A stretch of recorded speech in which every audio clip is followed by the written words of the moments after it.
வணக்கம். இன்னைக்கு நம்ம எத பத்தி பார்க்க போறோம்னா, ஃப்ளெக்ஸ் ஐட்டம்ஸ் இத பத்தி தான் பார்க்க போறோம். மொத்தம் இதுல 6 ப்ராப்பர்ட்டி இருக்கு. அதாவது order, flex grow, flex shrink, flex basis, flex அப்புறம் அலைன் செல்ஃப். இந்த 6 ப்ராப்பர்ட்டிய பத்தி தான் நம்ம இன்னைக்கு பார்க்க போறோம். நம்ம நேத்தே ஃப்ளெக்ஸோட பேசிக் ப்ராப்பர்ட்டீஸ் பத்தி நேத்து கவர் பண்ணியிருந்தோம். அத பார்க்கலன்னா மறக்காம அத செக் பண்ணி பார்த்துட்டு இன்னைக்கு வாங்க. அப்பதான் என்ன சொல்றேன்றது ஈஸியா புரியும். ஓகே. நம்ம ஃபர்ஸ்ட் ஆர்டர்னா என்னன்றத பார்த்துருவோம். எந்த ஆர்டர்ல ஐட்டம்ஸ் இருக்கணும்ன்றத நம்ம தான் டிசைட் பண்ணலாம். அதாவது 1ன்னா அது 1ல தான் இருக்கணுன்ற அவசியம் கிடையாது. இப்ப நம்ம நேத்து வீடியோல பார்த்திருந்தோம்னா 1, 2, 3, 4 ஒரு 11 வரைக்கும் போட்டிருந்தோம். ஸோ 1 மேபி 11த் பிளேஸ்ல இருக்கலாம் அப்படின்னு நான் நினைக்கிறேன். இத நம்ம போய் கோட்ல சேஞ்ச் பண்றதுக்கு பதிலா நம்ம சிஎஸ்எஸ் மூலியமாவே சேஞ்ச் பண்ணிக்கலாம். எப்படி சொல்ல வரேன்னா, நம்ம ஒரு எக்ஸாம்பிள் வச்சு பார்த்துடலாம். ஸோ டிவ் ஒண்ணு போடுறேன். நான் இங்க ஒரு கிளாஸ் ஒண்ணு அப்ளை பண்ணிக்கிறேன். ஸோ கண்டெய்னர்லயே நான் ஒரு கிளாஸ் ஒண்ணு அப்ளை பண்ணிக்கிறேன். ஸோ நெக்ஸ்ட் ஒரு டிவ் போடுறேன். அதுல 1, 2, 3, 4ன்னு ஒரு 4 வச்சுக்கிறேன். ஸோ நான் காப்பி பண்ணி 4 டைம் போட்டுக்கிறேன். இங்க நம்பர்ல 1க்கு பதிலா 2ன்னு சேஞ்ச் பண்றேன். இங்க 3ன்னு சேஞ்ச் பண்றேன். இங்க 4ன்னு சேஞ்ச் பண்ணிக்கிறேன். இப்ப நான் இங்க என்ன பண்றேன்னா, இங்க ஒரு ஸ்டைல் ஒண்ணு போடுறேன். இந்த ஸ்டைல் தான் ரொம்பவே முக்கியமான ஒரு ஸ்டைல். நான் இங்க என்ன கொடுக்கணும்னா, ஆர்டர் தான் பார்க்க போறோம்னு சொன்னேன். ஸோ நம்ம ஆர்டர் குடுக்குறேன்.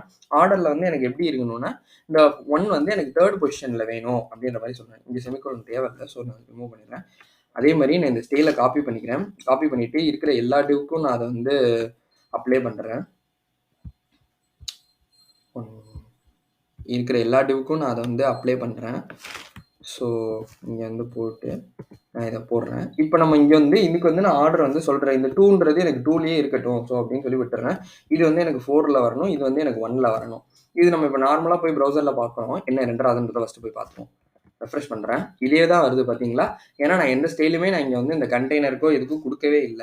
உள்ள டிவ்வுக்கும் நான் அப்ளை பண்ணல. ஸோ நம்ம நேத்து மாரி போயிட்டு இங்க ஒரு ஸ்டைல் டாக் ஒண்ணு குடுத்துருவோம். ஸ்டைல் டாக் குடுத்துட்டு நான் இங்க என்ன பண்ணேன்னா, ஃபர்ஸ்ட் கண்டெய்னர செலக்ட் பண்ணிக்கிறேன். ஸோ கண்டெய்னரை செலக்ட் பண்ணிட்டு எப்போவுமே டிஸ்பிளே ஃப்ளெக்ஸ் நம்ம மறக்காமல் கொடுத்துடணும். ஸோ அது கொடுத்தா தான் நெக்ஸ்ட் ஒர்க் ஆகும்.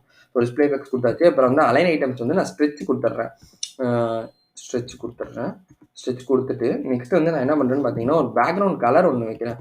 ஸோ அந்த நேற்று மாதிரி தான் நம்ம நேற்று வச்சு அந்த பவுடர்டு ஒயிட்டே வைக்கணும். So F1 வச்சிடறேன்.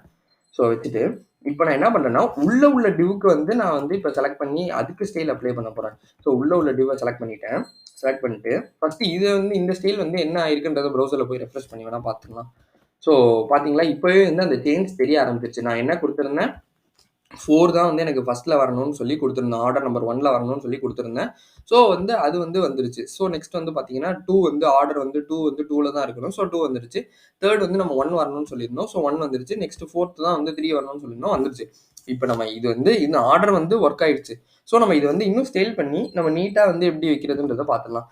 இது ஒரு பேக்ரவுண்ட் கலர் ஒன்று வைக்கிறேன். ஸோ பேக்ரவுண்ட் கலர் ஒரு அக்வா கலர் இல்ல அக்வா மரைன் கலர் வேணா இன்னைக்கு வச்சு பார்ப்போம்.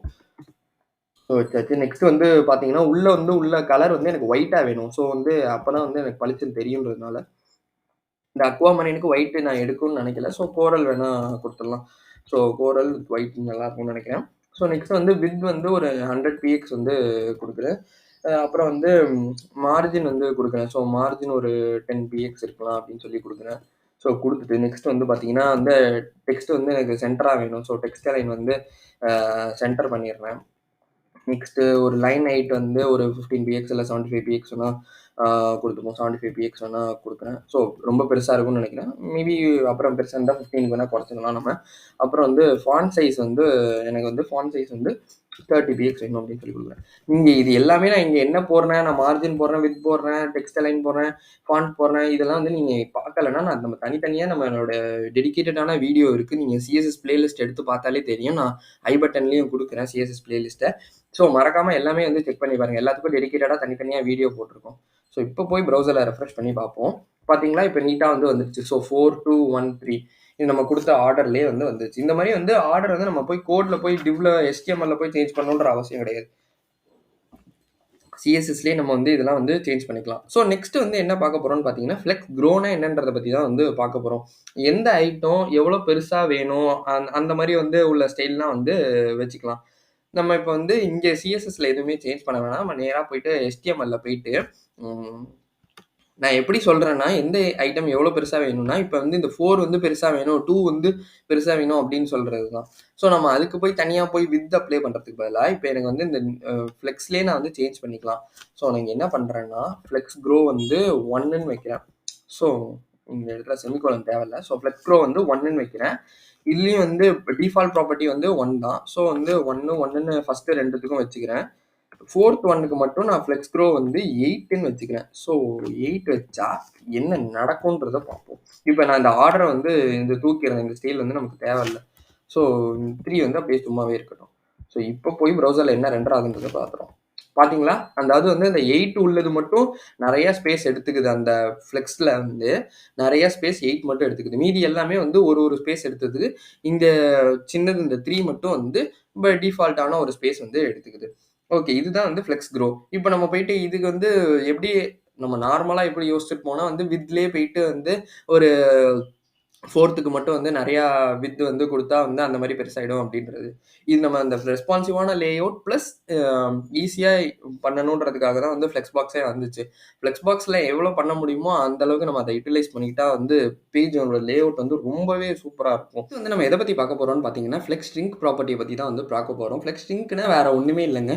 ஒரு ஐட்டம் வந்து இந்த ஃப்ளெக்ஸ் ஐட்டம் வந்து எவ்வளோ தூரம் வந்து ஷ்ரிங்க் ஆகணும். அதாவது மத்த ஐட்டம்ஸ விட இது வந்து கம்பேரிட்டிவ்லி எவ்வளோ வந்து ஷ்ரிங்க் ஆகணுன்றது தான் வந்து இதில டிஃபால்ட் வேல்யூ வந்து 1ங்க. பட் ஆனா வந்து நம்ம இது எல்லாமே வந்து நம்பர்ஸ்ல தான் குடுக்கணும். Okay right. நம்ம எப்படி அத வந்து பண்றதுன்றத பார்த்துடலாம்.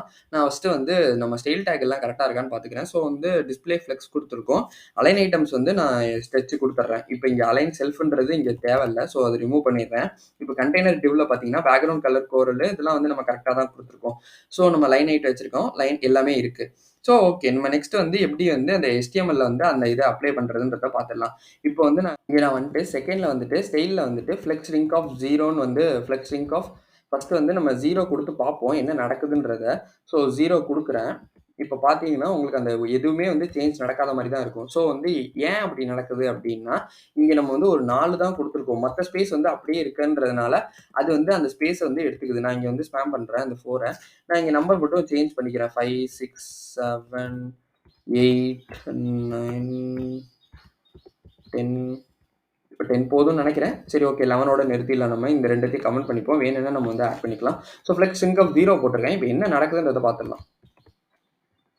இப்ப இந்த 2 மட்டும் கொஞ்சம் பெருசா இருக்கிறத பார்த்திருப்பீங்க. ஏன்னா, நான் டிஃபால்ட் ப்ராப்பர்ட்டி வந்து 1ன்னு சொன்னேன். 1க்கு கீழ போம்போது 0 வந்து பெருசா இருக்கு. இப்ப இதே நான் இங்க வந்து ஃப்ளெக்ஸ் லிங்க் ஆஃப் 0 போடாம 4 இல்ல 5 போட்டேன்னா, என்ன நடக்கும்னு பார்த்தீங்கன்னா, இங்க பார்த்தீங்களா இந்த இது 2 வந்து மட்டும் சின்னதாயிடுச்சு. அது வந்து மத்த ஸ்பேஸ விட ரொம்பவே சின்னதா இருக்கு. நெக்ஸ்ட் வந்து நம்ம எத பத்தி பார்க்க போறோம்னு பார்த்தீங்கன்னா, ஃப்ளெக்ஸ் பேசிஸ் பத்தி தான் வந்து பார்க்க போறோம். இனிஷியல் லென்த் வந்து அதுக்கு வந்து செட் பண்ணிக்கலாம் ஒரு ஃப்ளெக்ஸ் பாக்ஸ்க்கு. ஸோ வந்துட்டு நான் என்ன பண்றேன்னா, இங்க வந்து ஒரு டிவ் வந்து போட்டுக்கிறேன். 1, 2, 3, 4 அதே டிவ் வந்து இருக்கட்டும். நான் என்ன பண்றேன்னா, இந்த ஸ்டைல் வந்து இங்க அப்ளை பண்றேன். இந்த 3க்கு வந்து அப்ளை பண்றேன். ஸோ ஸ்டைல் வந்து உள்ள போட்டுறேன். இன்லைன்லயே எழுதுறேன். ஸோ நம்ம என்ன பண்ணலாம்னா, ஃப்ளெக்ஸ் பேசிஸ் நேம்ல உள்ள மாரி தாங்க. இத நீங்க மனப்பாடம் பண்ணணுன்றதெல்லாம் கிடையவே கிடையாது. நம்ம என்னென்ன ப்ராப்பர்ட்டீஸ் இருக்குன்னு பார்த்தோம்னா, இந்த ஒரு 6, 7 தான் இருக்கும். ஸோ இந்த ஃப்ளெக்ஸ் பேசிஸ்னா, அதே ஃப்ளெக்ஸ் பேசிஸ் தான் வரும். ஓகே.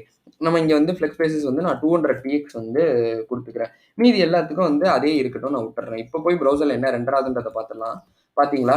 அந்த நான் 3 குடுத்தது மட்டும் வந்து இதுவாகும். கொஞ்சம் பெருசாகி இருக்கு. ஃப்ளெக்ஸ் பேசிஸ்ல வந்து கொஞ்சம் பெருசாகி இருக்கு.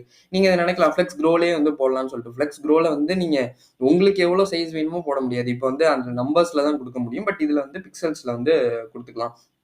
நெக்ஸ்ட் வந்து ஃப்ளெக்ஸ் ப்ராப்னா என்னன்றத பத்தி பார்ப்போம். ஃப்ளெக்ஸ் ப்ராப்னா வேற ஒண்ணுமே இல்லங்க. Flex grow, flex ring, flex basis இதோட 3த்தோட ஷார்ட் ஹேண்ட் ப்ராப்பர்ட்டி தான் வந்து அது 3த்தையும் கம்பைன் பண்ணி எழுதுறது தான் வந்து ஃப்ளெக்ஸ் ப்ராப்ன்னு நம்ம வந்து ஃப்ளெக்ஸ் ப்ராப்பர்ட்டின்றத நம்ம சொல்லுவோம். நெக்ஸ்ட் வந்து நம்ம அலைன் செல்ஃப்னா என்னன்றத பத்தி தான் வந்து பார்க்க போறோம். அலைன் செல்ஃப் ப்ராப்பர்ட்டினா ஒண்ணுமே இல்லங்க. அந்த செலக்டட் ஐட்டம் வந்து அந்த ஃப்ளெக்சிபிள் அந்த கண்டெய்னர்ல வந்து எவ்வளவு தூரம் வந்து அலைன் ஆயிருக்கணும் அப்படின்றது தான். அலைன் செல்ஃப் ப்ராப்பர்ட்டி வந்து என்ன பண்ணும்னு பார்த்தீங்கன்னா, இந்த டிஃபால்ட்டா உள்ள அந்த அலைன்மென்ட் அந்த அலைன் ஐட்டம்ஸ் ப்ராப்பர்ட்டி இருக்குல்ல, அத வந்து ஓவர் ரைட் பண்ணிடும். ஸோ வந்து நம்ம இங்க எப்படின்றத ஒரு எக்ஸாம்பிள் வச்சு பார்த்துடலாம். நம்ம ஃபர்ஸ்ட் வந்து இங்க ஒரு கண்டெய்னர் போட்டிருக்கோம். அந்த கண்டெய்னர்ல வந்து டிஸ்ப்ளே ஃப்ளெக்ஸ் குடுத்துருக்கோம். அலைன் ஐட்டம்ஸ் நமக்கு தேவை இல்ல. ஏன்னா நான் அத ஓவர் ரைட் பண்ணிடும்னு சொன்னேன். ஸோ அது வந்து நமக்கு தேவையில்ல. அதுக்கு பதிலா நம்ம இங்க வந்து ஒரு ஹைட் குடுக்கலாம். ஹைட் குடுத்தா தான் வந்து அது அட்ஜஸ்ட் ஆகுறது நமக்கு வந்து நல்லாவே தெரியும். ஸோ 200 பிஎக்ஸ் வச்சு ஒரு ஹைட் வந்து குடுத்துறேன். பேக்கிரவுண்ட் கலர் அதே இருக்கட்டும். ஸோ மத்த இதெல்லாம் இந்த கலரு, அலைனு வித் இதெல்லாம் வந்து இதே இருக்கட்டுங்க. இதுல வந்து எதுவும் சேஞ்ச் பண்ண வேணாம். நான் இப்ப என்ன சொன்னேன்னா, இந்த ஸ்டைல் வந்து இங்க செகண்ட்ல போட்டு அலைன் செல்ஃப் தான் சொன்னேன்ல. ஸோ நேம்க்குள்ள மாரி தான். ஸோ அலைன் செல்ஃப்ன்றத போட்டுடுறேன். சென்டர் வந்து குடுத்துடுறேன். ஸோ இப்ப என்ன ஆகுதுன்றத ப்ரௌசர்ல ரெஃப்ரெஷ் பண்ணி பார்த்துடலாம். பார்த்தீங்களா? இந்த இது எல்லாமே அதோட ஹைட் வந்து வந்துருச்சு. இந்த ப்ராப்பர்ட்டி மட்டும் அதுல வந்து சென்டரா இருக்கு. ஸோ இதே மாரி நம்ம சென்டர் தான் குடுக்கணும்ன்றது கிடையாது. இப்ப நம்ம வந்து ஃப்ளெக்ஸ் ஸ்டார்ட், ஃப்ளெக்ஸ் எண்ட் நம்ம அந்த ப்ராப்பர்ட்டீஸ்லாம் பார்த்திருக்கோம்ல. ஸோ நம்ம அதையும் வந்து குடுத்தே செக் பண்ணி பார்த்துடலாம். ஸோ நான் இதுக்கு வந்து ஃப்ளெக்ஸ் ஸ்டார்ட் வந்து குடுக்குறேன். அதே மாரி வந்து 3க்கு வந்து நான் ஃப்ளெக்ஸ் எண்டுன்றத குடுக்குறேன். ஸோ இப்ப என்ன ஆகுதுன்றத பார்த்துடலாம். நம்ம இப்ப ஹைட் குடுக்காம இருந்திருந்தோம்னா, அந்த இடத்துல வந்து அது தெரிஞ்சிருக்காது. ஸோ ஃப்ளெக்ஸ் ஸ்டார்ட், ஃப்ளெக்ஸ் எண்டுன்றத குடுத்துடுறேன். இப்ப ரெஃப்ரெஷ் பண்றேன். பார்த்தீங்களா? இந்த செகண்ட் வந்து ஸ்டார்ட்டிங்க்கு போயிடுச்சு. 3 வந்து எண்டிங்க்கு வந்துச்சு. ஸோ இந்த மாரி வந்து நம்ம நெறைய டிசைன்ஸ் என்னென்னலாம் இமேஜின் பண்றோமோ, இது எல்லாமே வந்து நம்ம ஒரு ரெஸ்பான்சிவா ஒரு சூப்பரா அந்த ஃப்ளெக்ஸ் பாக்ஸ்லயே வந்து செஞ்சிடலாம். ஸோ ஃப்ளெக்ஸ் பாக்ஸ்ன்றது ரொம்ப ரொம்ப இம்பார்ட்டன்டான கான்செப்ட். இத வந்து நீங்க புரிஞ்சுக்கிட்டீங்க, இல்ல தெரிஞ்சுக்கிட்டீங்க, நல்லா இருந்துச்சு அப்படின்னு நெனச்சீங்கன்னா, இந்த வீடியோக்கு மறக்காம லைக் பண்ணுங்க, ஷேர் பண்ணுங்க. ஏதாவது டவுட் இருந்தா கமெண்ட் பண்ணுங்க. நான் உங்களுக்கு கண்டிப்பா ரிப்ளை பண்றேன். சப்ஸ்கிரைப் பண்ண மறந்துறாதீங்க. தேங்க் யூ ஃபார் வாட்சிங் திஸ் வீடியோ.